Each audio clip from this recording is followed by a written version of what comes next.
y Eva, inocentes o culpables. Génesis capítulo 2, versos 16 y 17 dice: Y mandó el Creador al hombre diciendo: De todo árbol del huerto podrás comer, mas del árbol del conocimiento del bien y del mal no comerás, porque el día que de él coman, ciertamente morirán. ¿Adán y Eva sabían a plena conciencia lo que pasaría si comían de ese árbol? ¿Eran seres inocentes que no sabían las consecuencias de sus actos? ¿O cabe la posibilidad de que sabían perfectamente lo que hacían al comer del árbol del bien y del mal? Más allá de si entendemos los textos de este capítulo de Génesis referente a Adán y a Eva como algo literal, como una alegoría o como una analogía, es verdad que se ha enseñado en algunos movimientos, tanto religiosos como intelectuales, que el Dios bíblico, así dicen ellos, fue malo al poner un árbol prohibido para comer enfrente de dos personas que eran inocentes y que también eran inconscientes referente a lo bueno y lo malo, y que supuestamente ellos, siendo inocentes, no tendrían la culpa de haber comido del árbol del conocimiento del bien y del mal, a pesar de haber recibido la orden de no comer de él. Leamos lo que traduce la versión Reina Valera en Génesis 2:25. Y estaban ambos desnudos, Adán y su mujer, y no se avergonzaban. Si vamos al texto hebreo de Génesis 2:25 y vemos la palabra donde traducen que estaban desnudos, veremos que aparece la palabra hebrea arumim como un adjetivo masculino plural absoluto, con una vav vocálica y no con kibutz. Es decir, una mejor traducción sería que ellos eran astutos. ¿Cómo podemos comprobar eso? Si leemos el texto de Génesis 3:1, que es el verso que sigue, nos damos cuenta de ello, ya que el texto dice así: Pero la serpiente era muy astuta más que todos los animales del campo que había creado Elohim. Y le dijo a la mujer: ¿Es cierto que Elohim les dijo que no pueden comer de ningún árbol del jardín?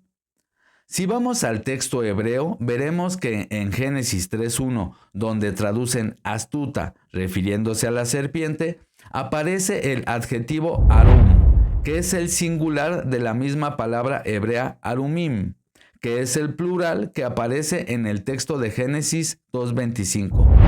Es decir, las palabras hebreas arum y arumim tienen la misma raíz. Sin embargo, vemos que en Génesis 2:25 ha sido traducido como desnudos, pero en el siguiente verso de Génesis 3:1 lo traducen como astuto. En el relato de Adán y Eva en el jardín del Edén, surge la pregunta de si eran seres inconscientes, inocentes, que desconocían las consecuencias de sus acciones, o si estaban plenamente conscientes de lo que estaban haciendo al comer del árbol del conocimiento del bien y del mal.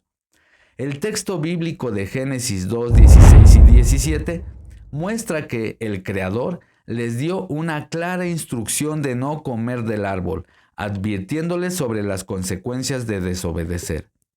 Aunque en algunas traducciones se menciona que Adán y Eva estaban desnudos en el sentido de estar sin ropa, en Génesis 2:25, en una revisión del texto hebreo, podemos ver que la palabra utilizada puede traducirse como astutos.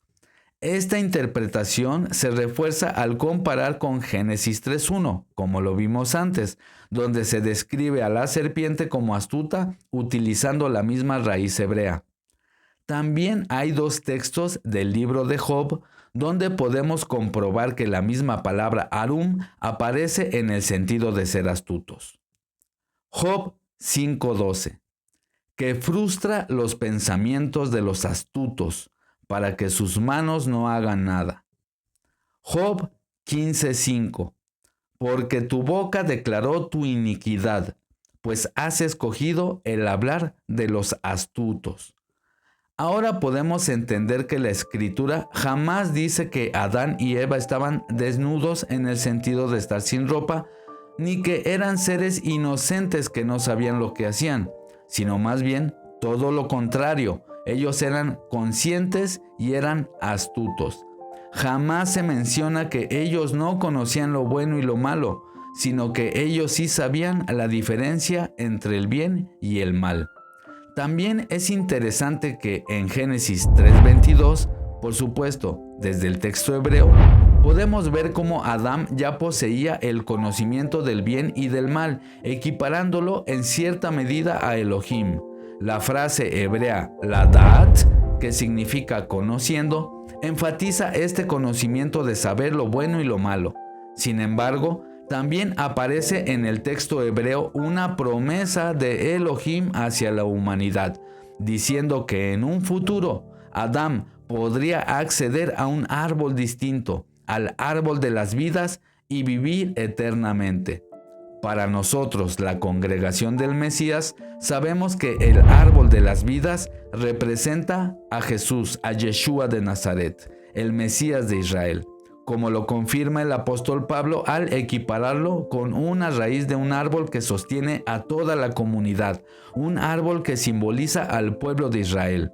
Esto sugiere una promesa de vida eterna a través de Yeshua para toda la humanidad. Romanos 11:16 dice: si las primicias son santas, también lo es la masa restante, y si la raíz es santa, también lo son las ramas. En este verso Pablo hace una analogía entre un olivo y la relación entre el pueblo de Israel y los gentiles creyentes. Este árbol del que habla Pablo representa al pueblo de Israel y sería el árbol de la vida que aparece en Génesis, mientras que las ramas de ese árbol representan a los gentiles creyentes que han sido injertados en el olivo natural. La historia de Adán y de Eva en el jardín del Edén nos enseña que, a pesar de nuestras tentaciones y decisiones erróneas, el Creador siempre nos ofrece redención y una oportunidad para volver a Él.